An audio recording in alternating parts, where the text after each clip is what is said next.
자, 저희 오늘 이렇게 봉독된 그 말씀을 중심으로 우리가 무엇을 믿고 있는가 도대체, 기본적인 What we believe에 대한 말씀을 시리즈로 몇 번에 나눠서 하려고 합니다. 그 이유는 저희 교회 최근에 이제 새롭게 교회를 평생 한 번도 가보지 않은 분들이 이렇게 쏙쏙 들어오시고, 또 신앙적으로 아직 복음이 무엇인지 모르는 분들이 적지 않게 있기 때문에 이미 아시는 분들은 정리도 하시면서, 사실 여러분이 뭘 믿고 무엇을 알고 있는지 정리가 많이 안 되셨을 텐데 이번 교회를 통해서 정리도 하시면서 또 이번에 복음을 좀 들을 수 있는 그런 교회가 되었으면 참 좋겠다. 그래서 시리즈, 우리가 뭘 믿고 있는지 늘 매주마다 우리가 믿고 있는 바를 듣지만은 기본적인 대단히 중요한 골격, 그 fundamental teachings, 이것을 우리가 몇 주에 걸쳐서 한번 나눠서 좀 전하려고 합니다. 우찌무라 간조가 그 일본의 신학자입니다. 우찌무라 간조는 하나님께서 우리 인간을 저주하시는데, 만약 저주가 있다면 질병도 실패도 배신당하는 것도 아니라, 만일 저주가 있다면 가장 큰 저주는 하나님을 믿지 않는 것이 가장 큰 저주다, 그런 얘기했어요. 두 번째는 말씀을 읽고 들어도 하나님의 말씀으로 들려지지 않는 것, 이것도 큰 저주일 것이다. 그 다음에 세 번째 저주는 살아가면서 감사할 것이 너무 많은데 마음속에 감사한 마음이 없이 불평하며 짜증스럽게 살아가는 것이 하나님이 만약 저주를 한다면 그런 저주가 아닐까, 이런 생각을 나눴습니다. 여러분, 하나님 말씀은 저 뒤에 보면 말씀 가운데 우리가 생명력이 있다는 걸 여러분 잘 아실 겁니다. 사람의 말은 우선 듣기 좋고 만담이나 좋은 이야기들, 우리의 정서를 풍요롭게도 하지만 내 영혼을 살릴 수는 없는 겁니다. 그런데 이 하나님의 말씀은 정말 살아 움직이고 운동력이 있어서 우리가 모르는 그 생명력 때문에 우리 영혼을 죽음에서 건지고 또 온전케 하는 그런 귀한 능력이 있는 것입니다. 그래서 곧 하나님의 말씀을 들을 때가 오나니 곧 이때라. 듣는 자는 뭐라고 그러냐면 듣는 자는 살아나리라, 그런 말씀. 다시 말해서 하나님의 말씀과 접하고 주님과 교제하는 것은 내가 사느냐 죽느냐 영적으로 이렇게 중요한 문제라, 그렇게 성경에서는 가리킵니다. 여러분, 언젠가도 말씀을 드렸습니다마는 아프리카 우간다에서 참 놀라운 그 민족 동전상전이 있었지요. 그 당시에 우간다가 아프리카에서 어떤 면에서 가장 유일하게 기독교 국가로서 90% 이상이 주님을 믿고 군데군데 온 나라가 교회들로 가득 차고 참 열성적으로 주님을 믿었습니다. 가는 곳마다 정말 우리가 오늘 찬양하는 건 아무것도 아닙니다. 막 열성적으로 찬양하고 가는 곳마다 아멘이 그리고 할렐루야가 외쳐지고, 그리고 참 너무 주님을 만났다는 사람들이 많고 주님이 기도를 응답하셨다는 사람들이 많아서 다 앞에 나와서 간증을 나누고 정말 너무너무 뜨겁고 열광적으로 주님을 섬겼던 그런 성도들이 어느 날 갑자기 어려움이 오니까 같이 예배드렸던 성도들께 서로 죽이고, 그래서 수백만 명을 서로 희생하고 죽이는 그런 일이 있었습니다.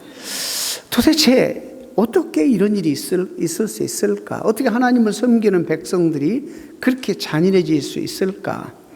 우리 역사학자들이, 성경학자들이 그 원인을 분명히 알았죠. 후에 그들 가운데는 하나님 말씀이 없었다. 예배 형식은 있고 잘 믿는다는 문의만 있었지 알맹이, 생명력이 실제적으로는 없었다라고 평가했습니다.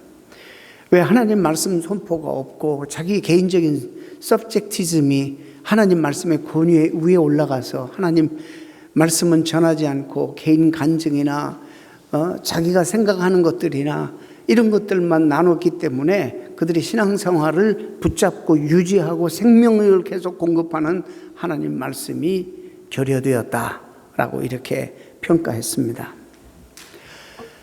여러분, 이게 정말로 중요합니다. 우리가 믿으면서 성경을 떠나서 하나님 말씀을 읽지 않으면서 하나님 말씀의 내용을 모르면서 믿는다는 게 이게 불가능한 겁니다. 역사 가운데 교회가 가장 화려할 때가 언제냐면 중세 종교개혁 전입니다. 여러분, 지금도 돈을 주고 유럽에 여행 가는 이유가 어마어마한 그런 건물들을 보기 위해서입니다. 우리가 이제 가다 보면 많이 힘들어지죠. 세상에 어떤 교회들은 몰개지도 못 내서 교회 문을 닫는 그런 교회도 많은데, 어디서 이 돈을 다 끌어다가 이렇게 호화롭게 보이지 않는 하나님을 나타내 보이기 위해서 정말 황금으로 그리고 값비싼 보석으로 그렇게 웅장하고 아름답게 건물들을 지어서 하나님의 영광을 이런 것들로 드러내려고 했던 그런 시도들을 보게 됩니다. 정말 겉으로 보기에는 너무너무 아름다운데, 성경은 우리 계속 이야기해요. 하나님은 그런 거 안 보셔요. 우리의 마음의 중심을 보시는 거예요. 유럽 여행하다 보면 처음에는 기대하고 갔다가 마지막에 영적으로 힘들어지는 거예요. 조상덕에 살아가고 있고 죽은 시체들이 교회 안에 다 누워있고 그쪽에 묻히면 빨리 부활된다는 이런 생각 때문에, 이게 넌센스, 성경을 모르고, 그러니까 필연적으로 그런 걸 보면 종교개혁이 일어날 수밖에 없었다 알게 되는 것입니다. 종교개혁의 모토 가운데 가장 중요한 모토가 뭔지 아세요? 솔라 스크립투라. 이게 뭐냐면 오직 성경이라는 것입니다. 하나님 말씀이 가리워지니까 다른 것이 말씀을 대체해버리고 다른 우상들이 하나님 말씀 그 자리를 리플레이스 돼가지고 하나님 말씀은 어두워지고, 내 체험과 경험이 그리고 교회의 오래된 전통과 의식들이 하나님 말씀의 권위를 능가하는 이런 그 교회 아프고 쓰라린 역사가 있었다는 것을 우리는 잘 압니다. 오늘 읽은 말씀이 너무나도 중요한 말씀, 제가 이 말씀 가지고 한두 번 설교한 게 아닙니다. 너무너무 중요하기 때문입니다. 모든 성경은 하나님의 감동으로 된 것으로 교훈과 책망과 바르게 함과 의로 교육하기에 유익하니, 이는 하나님의 사람으로 온전케 하며 모든 선한 일을 행하기에 온전케 하려 함이니라. 그 다음에 또 베드로후서에 보면 너희가 먼저 알 것은 성경의 모든 예언은 사사로이 풀 것이 아니다. 예언은 언제든지 사람의 뜻으로 난 것이 아니요 오직 성령의 감동하심을 입은 사람들이 하나님께 받아서 말한 것이다. 이렇게 말씀합니다. 여러분, 그래서 우리 개신교, 특별히 개혁주의 교회에서는 성경을 가장 중요시 여깁니다. 그래서 말씀을 선포하는 강단도 가장 가운데도 놓습니다. 루터론 교회 다른 데 보면 강단을 옆에 놓죠. 성찬상 저쪽에서 설교하고 이러지만은 이것도 하나의 신학적인 상징입니다. 말씀이 그렇게 소중합니다. 여기서 성경이 영감되었다, 그리고 무호하다, 권위 있는 하나님의 말씀이다라고 할 때 이 세 가지는 여러분 아셔야 돼요. 성경에 대해서 뭘 믿습니까? 그럼 여러분들 대답하셔야 돼요. 성경은 영감되었습니다. 그리고 1.1획도 틀리지 아니하고 무호합니다. 그리고 성경의 권위를 능가할 만한 어떤 전통이나 가르침이 있을 수 없습니다. 이 세 가지는 여러분 아셔야 돼요. 뭐라고요? 영감되었다. 또 두 번째 뭐라고요? 무호하다. 잘못이 없다. 너무나도 완벽하다. 우리를 위한 우리의 구원과 우리 그리스도인의 삶에 있어서 가장 완벽한 그런 하나님의 가르침이다. 세 번째, 이 권위를 능가할 만한 다른 가르침이 있을 수 없다. 영감되었다는 것은 성경의 근원을, 뿌리를 염두에 둔 표현입니다. 성경은 사람이 기록했지만 사람을 통해서 하나님이 말씀하신 것입니다. 하나님이 그 사람의 기질을 이용하시되 그 사람의 모든 사상 속에 역사하셔서 특별히 감독해서 하나님이 하시고자 하시는 말씀을 그 사람식으로 표현하도록, 그러나 전혀 잘못되지 않도록 하나님이 그렇게 했습니다. 그래서 하나님 말씀은 여러분 보세요. 구약서부터 요한계시록까지 흐르는 한 단어가 있어요. 루ach. 이게 생기라는 뜻이에요. 창세기 2장에 나오는 진흙으로 사람을 만드시 그 코에다가 생기를 넣었어요. 루하크의 히브리 말이에요. 침 뱉는 말 같지만 그게 하나님의 생기, 하나님의 입김 이런 뜻이에요. 이것이 신약에 와서 푸뉴마, 영, 성령. 사람이 떡으로 살 것이 아니라 하나님의 입으로 나오는 이 루하크, 이 푸뉴마로 살아야 된다. 같은 뜻이에요. 모든 성경은 성령의 감동으로, 여기서 푸뉴마, 성령의 푸뉴마, 루하크로 된 것으로 우리의 생명력을 불어넣으시는 하나님의 능력이라 그런 말씀입니다. 그런 의미에서 영감이다 라는 뜻은 그런 뜻을 가지고 있는 것입니다. 사람이 있었지만 하나님이 그 사람의 생각과 기질과 모든 것을 하나님의 특별히 하나님께서 감독해서 사용했다는 것입니다. 무호하다는 것은 성경이 참되고 믿음과 실천에 있어서 절대 성경이 틀림이 없다라는 말입니다. 그래서 성경이 말하면 그 가르침을 100% 완벽하게 신뢰할 수 있다 이 말이에요. 권위 있다는 말은 신자의 삶에 대한 하나님의 말씀의 요구를 가요. 우리가 살아가는데 구원뿐만 아니라 삶에 가장 권위 있는 삶의 표준의 가르침이 성경이에요. 우리는 말씀 아래서 살며 말씀을 순종해야 한다는 의미입니다. 종교 개혁 때에 개혁주의 신자들은 성경이나 교회 전통과 그리고 공적인 교회의 선언이 모두 동일하게 권위가 있다고 주장한 로마 가톨릭부터 아니다. 그럴 수 없다. 아무리 수백 년 된 전통이라 할지라도 거기를 교황 무호서를 또 강조하잖아요. 그럴 수 없다. 우리 다 죄인이다. 하나님의 말씀이 회복돼야 된다. 말씀의 권위에 올라가서 이 권위를 도전할 만한 가르침은 이 세상에 없고 그런 전통도 없다. 그렇게 선언했습니다. 그래서 오직 성경, 솔라 스크립투라 이걸 강조한 겁니다. 이것이 우리가 믿는 바예요. 뭘 믿어요? 성경에 대해서 바로 이걸 믿는 거예요. 성경이 성령으로 하나님의 영감되었다. 둘째 뭐예요? 무호하다. 그 다음에 권위에 있어서 이 권위에 도전할 만한 교회의 어떤 가르침도 어떤 전통도 어떤 의식도 있을 수 없다.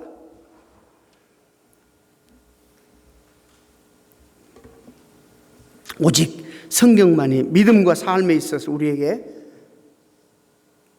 최고의 권위를 갖는다고 주장합니다. 그런데 오늘날 여기에 도전하는 많은 가르침들이 있어요. 성경만 가지고 되느냐? 말은 굉장히 설득력이 있어요.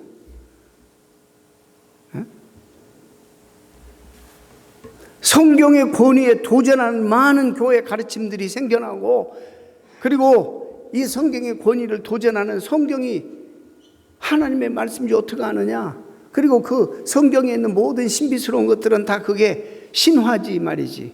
그게 어디 사실이라고 역사적 사실이라고 믿을 수 있느냐? 이 지성인들이 많이 도전을 받습니다. 이에 대하여 저와 여러분은 우리 성도들은 오직 성경만이 온 우주에 하나님께서 그 형상을 입은 인간에게 말씀하시는 수단이고 도구다. 오늘도 하나님이 이 말씀을 통해서 우리에게 오시고 말씀하시고 또 이 수단을 통해서 하나님 우리와 커뮤니케이션 하신다. 이렇게 우리는 믿고 주장해야 되는 것입니다. 또 다른 위험 하나가 아까 말씀드린 성경만 있으면 되느냐? 성경만으로 되느냐? 나는 하나님의 음성을 직접 들었다. 위험한 거예요. 직통계시파. 굉장히 은혜스러운 것 같죠? 우리보다 훨씬 더 영적인 것 같죠? 여러분 그 세계가 정말로 이 그레이 에리어입니다. 인정하자니 이건 무시무시하고 말이 위험스럽고 안 하자니 조금 은혜가 없는 것 같고 여러분 늘 그런 갈등을 느낄 거예요. 나 단호하게 여러분 그것은 성서적이 아닙니다.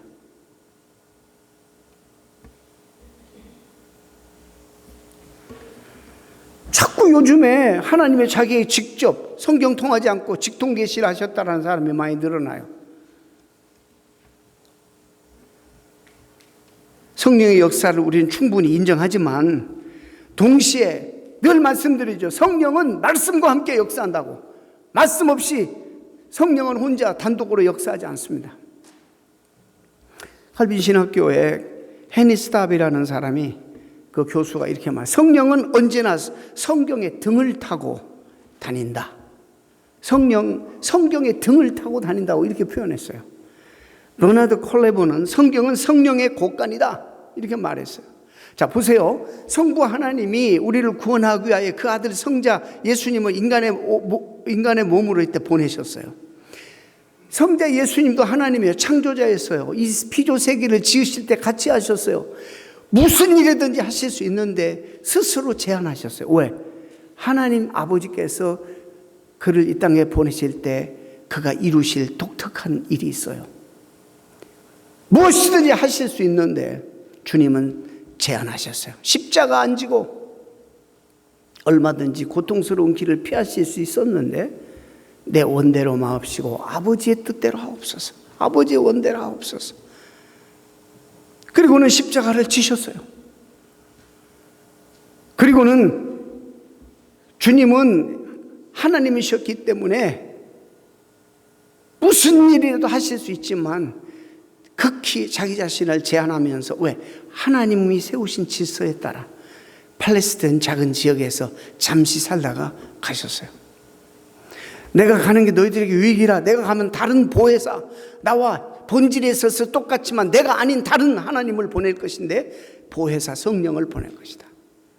근데 이상하게 성부 하나님과 성자 예수님에 대해서는 이해를 잘하는데 성령 하나님에 대해서는 많이 무당 푸닥거리처럼 생각을 해요. 성령 하나님도 무엇이든지 하실 수 있지만 스스로를 본인도 제한하세요. 왜 제한하세요? 성경에 일관적으로 말씀하신 하나님의 원리가 있기 때문에. 말씀 안에서 역사하세요. 말씀 떠나서는 역사하지 않으세요. 그래서 이 교수가 말한 것처럼 성경의 등을 타고 다닌다, 성령은.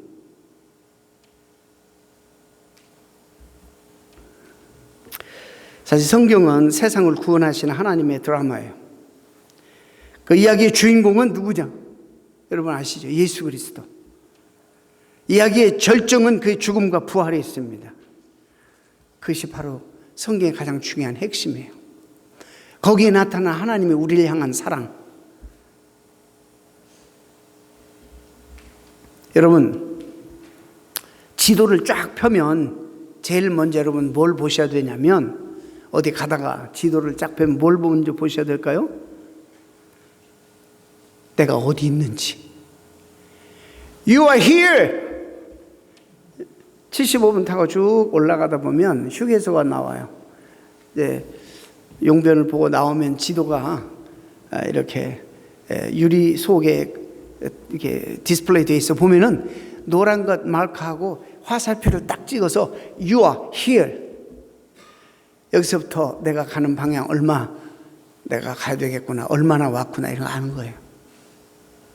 성경이 우리 지도 같은 거예요. 내가 지금 어디에 있는가, 내가 누구인가, 이걸 보여주는 지도예요. 이것이 없으면 내가 어디로 가야 되는지, 왜 왔는지, 어디서부터 왔는지 몰라.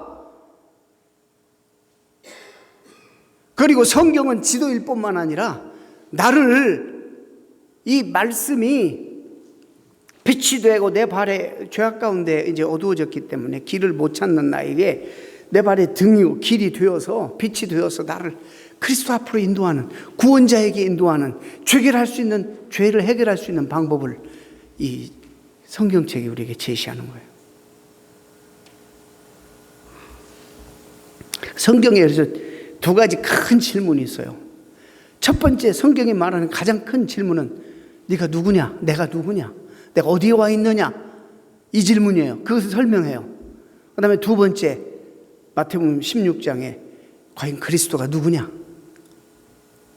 Who is Jesus Christ to you? 이것이 정말 너무나도 중요한 질문. You are the Son of Living God. You are the Christ and Son of Living God. 주님은 그리스도시요 살아계신 하나님의 아들이십니다. 이 대답을, 이 질문에 대한 대답을 성경이 우리에게 해주고 있는 것입니다. 여러분 누굽니까? 우리 모두는 다 한때 하나님을 떠났던 죄인이었습니다. 이것이 성경을 우리에게 지적해 주고 있습니다. 떠나서 어둠 가운데 죽었던 우리를 성경이 다시 그리스도 앞으로 인도해 줘서 또 예수님 때문에 나는 이제 다시 내 위치를 정확하게 찾을 뿐만 아니라 하나님 앞에 인도되어 회복이 되었어요. 하나님의 영광스러운 자녀가 되었어요. 타락하기 이전에 정말 죄의 문제 해결되었어요. 그래서 하나님 앞에 하나님의 자녀가 되었어요.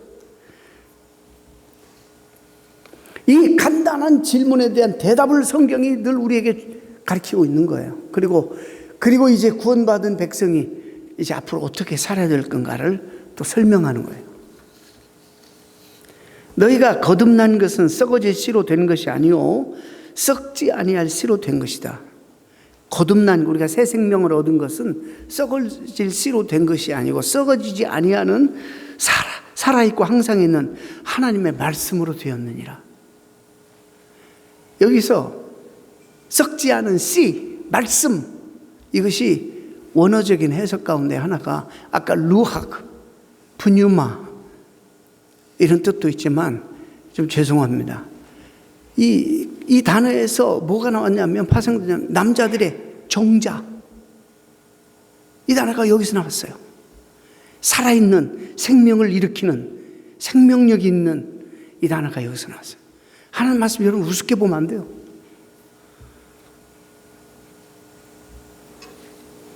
거듭남, 곧 새로운 생명의 창조는 하나님만이 하실 수 있습니다.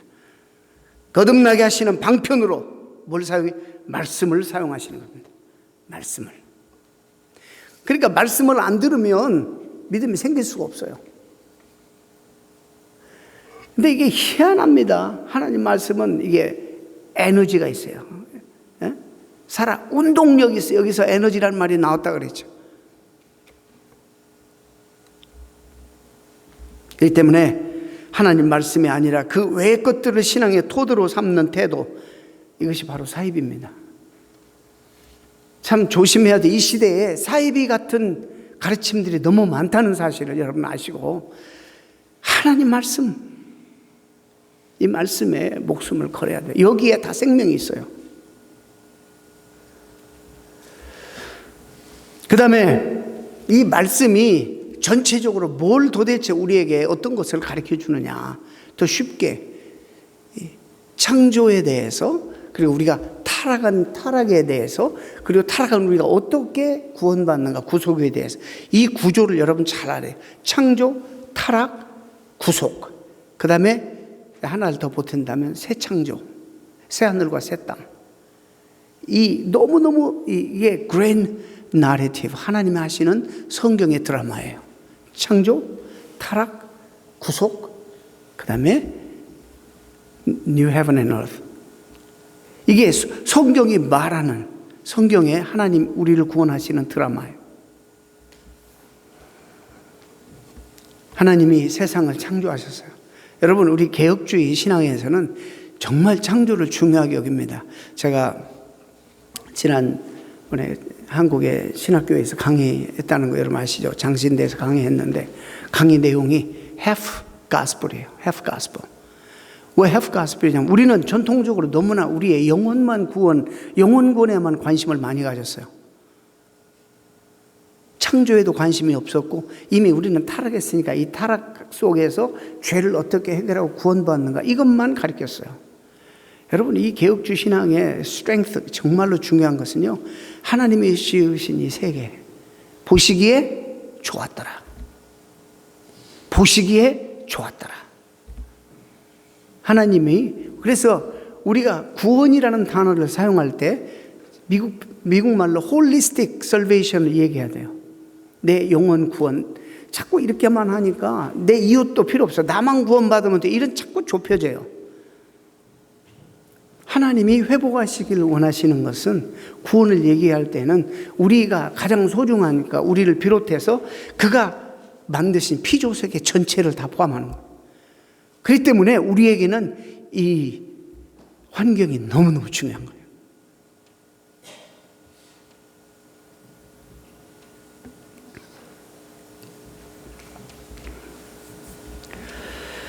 그리스도인들은 하나님이 처음에 모든 것을 창조하셨다는, 하나님의 창조자라는 사실을 믿고, 그 다음에 이걸 안 믿으면 몰라, 대답을 모르고 살아가는 일평생. 몰라요. 그럼 대답이 없네? 대책 없는 인생이에요. 내가 어디서 왔는지도 몰라. 그냥 겨우 아는 거 우리 부모님한테 그를 통해서 왔다, 이 정도 알지 몰라. 우리가 누구며 어디서부터 왔으며 왜 살고 어디로 가는지 몰라. 거기에 대한 대답이 없어요.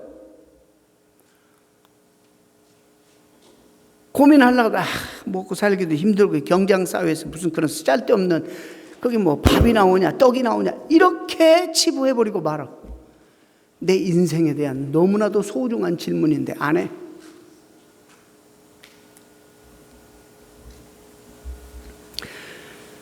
하나님이 세상을 아름답게 창조하셨는데요, 그런데 인간이 죄를 짐으로 타락함으로 세상의 죄에 같이 빠지고, 그러고 난 다음에 죄에 빠진 죄인들을 하나님은 포기할 수 없잖아요. 그 형상대로 지었기 때문에. 그를 구원하기 위해서 그의 아들을 이 땅에 인간의 몸으로 보내셔서 우리 죄인들을 대신하여 죄값을 치르시고 십자가에 대신 우리 대신 죽게 하심으로 죄 문제를 해결하시고 대속의 죽음을 통해서 믿는 자들에게 죄를 용서받고 구원 얻는 길을 열어놓으셨다. 이것이 성경의 약속들이에요. 여러분, 그 창조 일을 이해함에 있어서도 중요하게 한 가지 우리가 생각해야 될 것이, 우리가 하나님의 형상대로 지음을 받았다. The image of God. 하나님의 형상대로 지음을 받았다라는 이 사실을 우리가 중요하게 받아들여야 됩니다. 우리 형상을 따라 우리 모양대로 우리가 사람을 만들고, 그리고 바다와 고기와 공중의 새와 육축과 온 땅에 기는 모든 것을 다스리게 하자 하시고, 하나님이 자기 형상, 곧 하나님의 형상대로 사람을 창조하시되 남자와 여자를 창조하셨다. 여기서 형상이라고 하면 우리의 어떤 모습, 스태츄 이런 걸 말하는 게 아니라 His attribute, 그분의 속성. 여러분, 우리 모두가 다 하나님의 형상대로 지음받았다는 사실이 왜 중요하냐면, 나와 다른 사람과의 관계에 있어서 이게 너무 중요합니다. 서로 사랑하는 교제 속에 살라는 명령을 행할 때 우리가 하나님의 모습을 드러내게 되는 것이죠. 그 마이클 고인이라는 분이 그랬죠. 우리가 이 세상에서 디스플레이 피플이라, 전시 백성이라, 하나님을 디스플레이 해주는, 보여주는 그런 백성이라. 참으로 옳은 얘기예요. 칼빈의 그 대표적인 기독교 강요에서 내가 하나님을 알면 알수록, 내가 더 깊이 묵상하고 알면 알수록 내가 누구인지를 더 정확하게 알게 된다. 내가 누구인지를, 얼마나 심각한 죄인이고 얼마나 형편없는 모순덩어리인지를 알면 알수록 하나님의 은혜가 너무 위대한 것을 알게 된다는 것이죠. 그건 왜냐? 우리가 하나님의 형상을 지녔기 때문이에요. 여러분, 여기서부터 우리가 다 하나님의 형상을 지닌 피조물이라, 하나님의 형상을 닮았다라는 이것 때문에 이 진리는 낙태, 성, 결혼, 학대, 사형, 전쟁, 인종, 그리고 장애인들을 배려하는 이런 데까지 교회가 그런 윤리적인 입장을 취하는데 연결되는 것입니다. 저희 교회 건축할 때 여기 핸디캡 램프를 이렇게 치워요. 나 다리 멀쩡한데 조금 기분이 나빴어요. 내 다리 멀쩡한데 그냥 나는 이렇게 지금 32년 동안 걸어 올라오잖아요. 한 번도 여러분 보셨어요? 누가 휠체어 타고 우리 교회 방문한 거? 안 보셨죠? 근데 이걸 만들어. 그 사람은 뭐라 하는지 알아요? 기분 나쁘겠지만 너도 어떻게 될지 모르고, 또 너희 교회 찾아오는 그 프레젠터가 몸이 불편할 수 있으니까 이건 법적으로 탁 해놨어요. 야, 여러분 보죠. 우리 교회 터가 넓어서 저 앞에 여러분 모르시지만 판들을 파놨어요. 왜냐면 어느 정도 우리 그 주차장이 넓잖아요. 그러면 이 핫 서페이스가 너무 많기 때문에 잔디로 떨어지면 잔디에서 물을 흡수하지만 그냥 막 페이먼트는 소나기가 오면 물이 어디 갈 데가 없으니까 캐치베이슨에서 다 받아가지고 그 물이 흘러서 저 판들어 가요. 근데 우리가 새로 중축할 때 내가 여기 15년 봤는데 여기 물 고인 적이 한 번도 없었다. 내가 이렇게 얘기했더니 그분이 그래? 그래도 해야 되는데 법적으로. 이게 너무나 이게 스투핏하고 이게 리얼리스틱하지 않는 그런 법이 아니냐 그랬더니 뭐라고 하는지 아세요? 200년에 올까 말까한 200년을 두고 한 번이라도 올까 말까한 그런 상황을 대비해서 한다는 거예요. 제가 놀랐어요. 돌아서면서 제가 여러분 죄송해요. 쪽팔렸어요.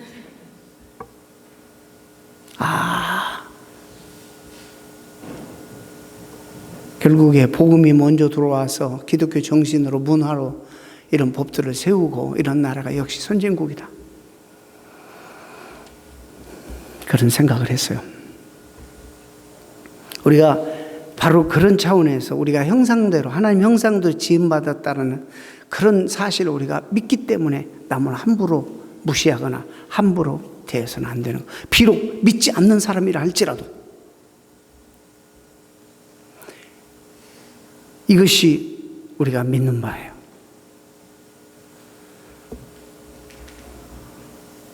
하나님은 인간 창조에 있어서 우리 인간을 바울을 통해서 뭐라고 하냐면 하나님의 창조의 걸작품이다 그랬어요.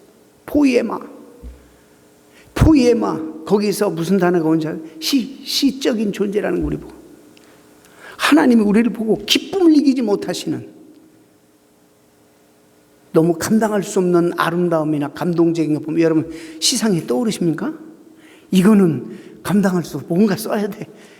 재주가 있어야지 쓰지. 너무 충만한데 하나님이 우리를 보실 때 그런 대상이라는 거예요. 그 다음에 시편 기자는 신묘막측이라는 단어를 사용했어요. 우리가 그런 존재라는 거예요. 근데 타락했어요. 아름다운 이 피조 세계가 인간의 타락으로 더럽혀지고 부패되었다고 성경은 말합니다. 원래 이 세상의 모든 종교가 타락의 원인, 이 세상이 왜 이렇게 어글리하게 되고 부패되었는가 그 원인을 찾으려고 애를 써요. 철학도 애를 쓰고 예술도 애를 써요. 그러나 확실한 대답을 어느 누구도 줄 수가 없어요. 우리 성경만이 이것을 분명하고 명백하게 이것을 제시합니다. 이런 부분에서 성경의 진리임이 밝히 드러납니다. 성경이 이렇게 말해요. 이런 더럽혀진 것, 추한 것은 본래부터 이러지 않았다는 거예요. 하나님 만드셨을 때는 너무 아름다웠다는 거예요. 이 아름다운 세계를 그의 형상대로 지음받은 인간에게 나를 위하여 대신 다스리고 즐기고 컬티베이트하고, 그러나 인간이 하나님 되고자 우리가 피조물인데 우리 신분을 저버리고 그분의 명령과 말씀을 그래서 죄가 무엇인지, 죄라는 것은 단순히 한두 가지 뭔가 나쁜 짓 하는 것을 여기서 말하는 죄의 개념은 그런 게 아니라 하나님으로부터 분리해요. 생명의 근원 되신 하나님으로부터 분리. 즉 다시 말해서 막 태어난 신성아가 엄마 젖이 필요 없다고 분리되는 것과 마찬가지예요. 지가 어떻게 스스로 생존해요? 할 수 없어요. 사람도 그러는데 우리가 어떻게 생명을 근원 되시고 우리의 생명을 내시고 유지케 하시는 하나님 앞에 분리되어서 우리가 어떻게 살아남을 수 있어요? 생존할 수 없어요. 이것이 죄의 개념의 가장 큰 개념. 그 생명의 근원 되시고 창조해 주신 하나님과 연결돼야지만이 생존이 가능하고, 그 다음에 하나님께서는 우리를 사랑하시사 이런 생명 관계 속에서 살아가도록 우리를 지으셨어요. 포도나무 비유가 그걸 우리에게 잘 보여줘요. 가지가 붙어있지 아니하면 어떻게 돼요? 말라 비틀어져요. 그럼 사람들이 뭐하다가 불 속에 던져 뗀다는 거예요. 이게 붙어 있어야지 생명력을 유지하고 열매를 풍성하게 맺을 수 있단 말이에요. Apart from me, you can do nothing.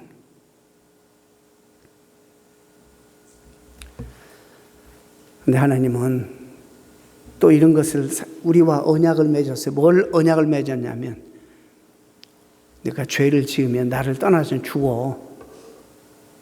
그러면 내가 죄 지은 것을 내가 the wage of sin is death.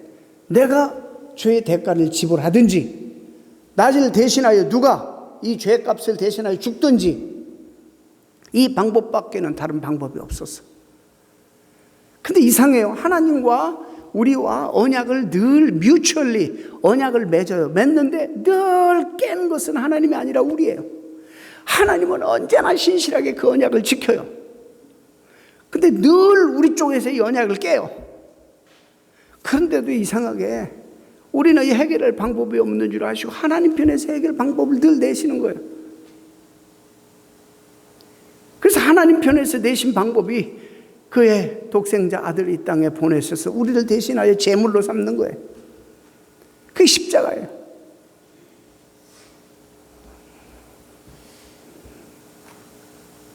그걸 우리는 구속이라고 해요. 사랑하는 성도 여러분, 이제 우리 구원받은 백성들은 이제 뭘 꿈을 꿔야 되냐면 소망해야 되냐면 성화, 거룩하게 되어지는 것, 주님 닮아가는 것, 주님의 성품을 담는 것에 의해서 애써야 돼요. 그것은 우리가 해야 할 일이에요. 구원받는 것, 하나님 앞에 돌아서서 회복되는 건 우리가 할 일이 아무것도 없어요. 그러나 우리를 살려주신 이상, 우리를 하나님의 자녀로 다시 어답트해 주신 이상 이제는 주님을 닮아가는 그 은혜에 보답하는 삶을 살아야 돼요. 보세요. 하이델베르 캐리키즘 우리가 고백하는데 처음에 sin, misery of human being, sin, salvation, 하나님이 우리에게 구원을 베푸세요. 그 다음에 세 번째 service, 3C, 3S, sin, salvation, service. 이 순서가 바뀌면 안 돼. 너무 순서가 중요한 거예요.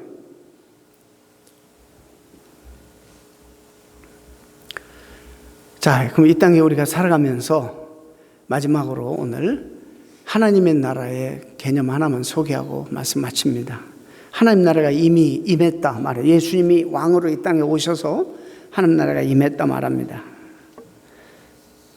하나님 나라는 불교에서 말하는 극락세계가 아닙니다. 다른 종교에서 말하는 마음속에만 있는 것, 또 내면적인 것만 이해하는 것이 아니라 실제 우리의 삶의 모든 영역에 존재하는 것이 하나님 나라예요. 이거는 예배드리는 현장 아니라 우리의 가정, 우리의 직장, 우리의 학교, 우리의 모든 관계, 다 모든 영역에 하나님의 통치와 다스림이 임하는 것이고 그 다스림과 통치를 받으면 하나님 나라 백성으로 살아가는 것이에요. 주님의 나라는 이미 임했지만 그러나 아직 not yet 완전하게 임하지는 않았어요. 우리 이 긴장 속에서 이중구조 속에서 살아가는 거예요. 이미 임했어요. 그러나 완전하진 않아요. 너무 부족한 부분이 많아요. 그래서 우리는 하나님 나라 통치를 받고 살아가지만 그 온전한 나라를 기다리는 인내와 소망을 가지고 살아가야 되는 것입니다. 세상은 보는 것을 믿지만 성도는 보세요. 이거 완전히 거꾸로예요. 성도는 믿는 것을 보게 돼요. 믿으면 새로운 시각이 열리고 믿으면 그 시각으로 세상을 다르게 보는 거예요. 이게 다른 거예요. 히브리서 11장이 바로 그걸 보여줘요. 믿음의 열전이 나오는데 아브라함 특히 보세요. 그가 믿는 것이 실상이에요. 실상. 그 가졌던 비전이 어떤 비전? 하나님이 창조하셔서 그러나 인간이 타락했지만 하나님이 또 구속하시고 이제 완전한 새하늘과 새 땅을 주실 것이다 라는 이런 비전, 이런 구도 속에서 성경을 이해하고 그 당시에는 이런 성경이 아니었겠지만 하나님의 역사를 이해하면서 순종하며 따른 거예요. 이런 비전이 저와 여러분에도 있어야 됩니다. 자, 말씀 정리합니다. This is what we believe. 여러분 이제 앞으로 커버넌트나 또 다른 몇 가지 하겠지만은 성경에 관한 성경은 영감으로 쓰여졌다. 또 성경은 무오하다. 성경의 권위를 능가할 만한 것이 없다. 성경이 뭘 얘기하느냐? 창조, 타락, 구속. 이걸 얘기한다. 이 구조 속에서 성경을 들여다봐야 된다. 할렐루야! 기도하겠습니다.